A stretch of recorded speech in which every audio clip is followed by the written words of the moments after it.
So do you ever wonder why when you're eating carbs, your face gets really puffy? Like if you're noticing that you've had more carbohydrates than you normally would, your face gets puffy, especially in here. For a lot of people, I hear that a lot here. And I actually just had this conversation with someone.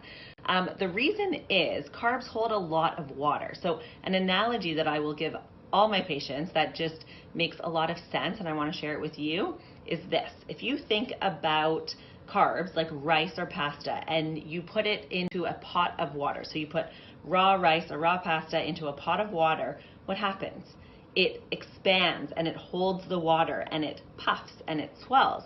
And our body is water, right? We're 90% water. So when you start having a lot of carbohydrates, it just starts puffing and expanding in your body and you feel bloated and puffy. Your face looks puffy. Your hands are puffy. Some people can't take off their rings or put on their shoes. Their feet are puffy, or when they wear socks, they have that line around their ankle. That's actually because carbs are causing water retention and puffiness in your body when you're doing them in excess.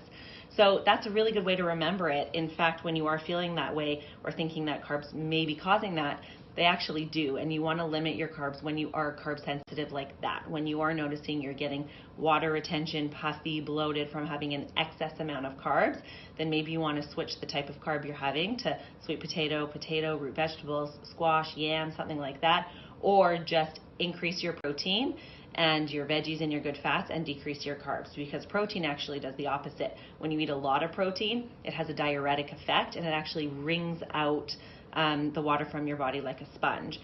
So when you go on a low carb, high protein diet, you might notice at the beginning you're peeing a lot, and that's because you've removed all your carbs and you're having high protein, so your body literally is like wringing out a sponge and having a diuretic effect, and all that excess water that those excess carbs were holding is what your body's excreting.